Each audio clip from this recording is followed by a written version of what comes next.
All right, in today's video, we are going to be covering how to handle a scenario where we have decided that we need to refund a customer either the full amount or the portion of the funds we collected and the sale that we've recorded.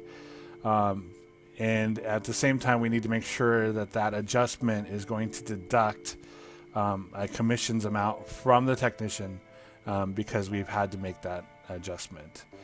So here we have an archived job record.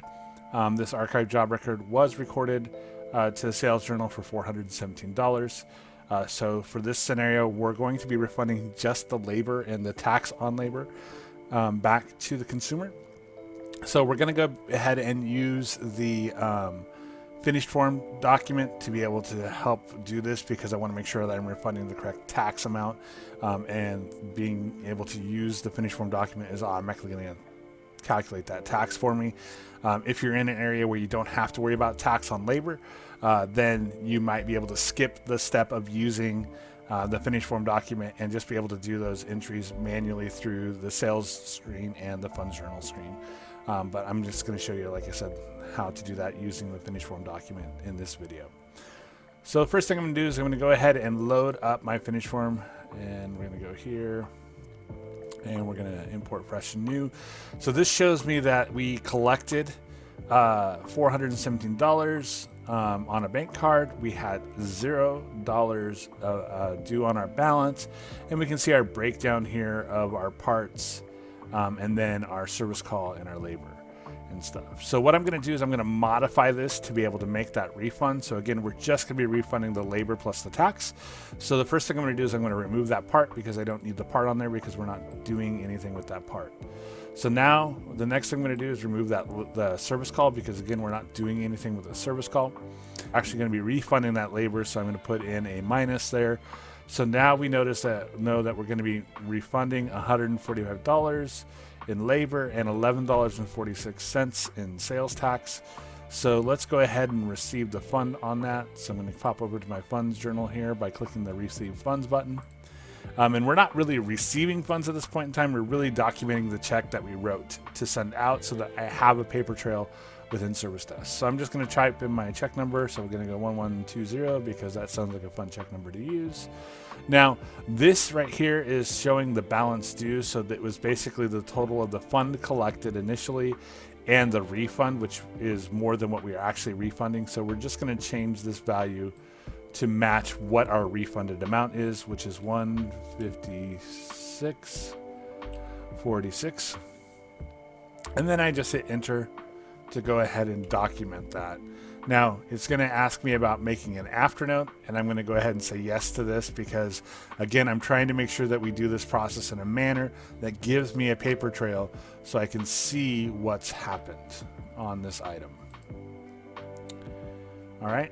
So then the next thing we're going to do is go ahead and record this information to the sales journal. Now I could also then print a ticket up or email a ticket accordingly if I wanted to. So in this case, if I'm going to do that, I'm going to remove the balance due, and I'm going to remove this initial fund so that we can see that we're just doing the refund here. And then I would hit execute sale and print my ticket up here. And then we should get a request. There you go, to email that, and I can say, please see the attachment.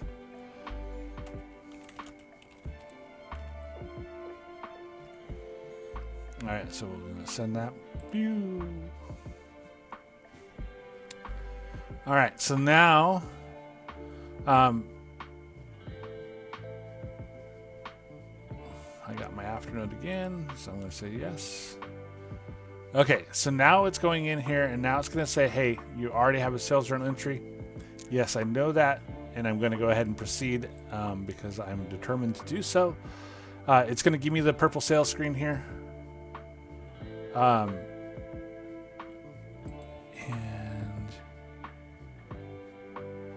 yes.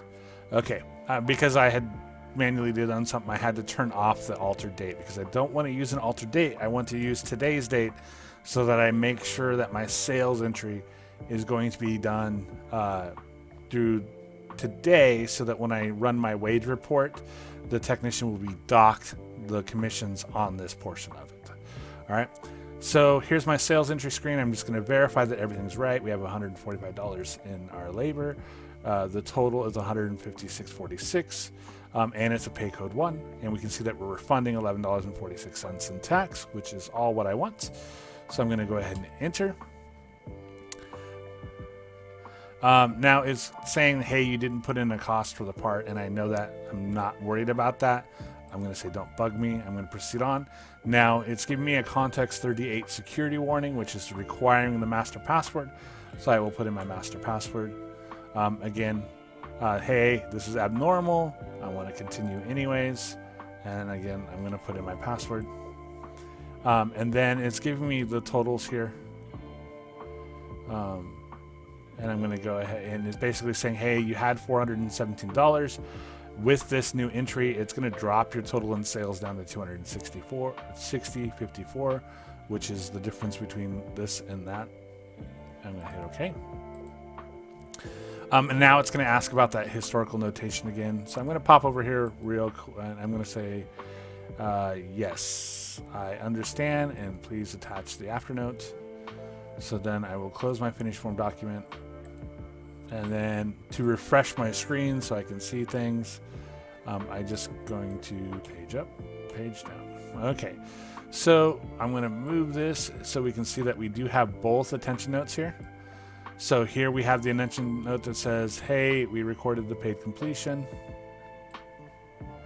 And then here was the emailed, I don't know why it labeled it as an estimate, for the refund there. I must have had an option checked there.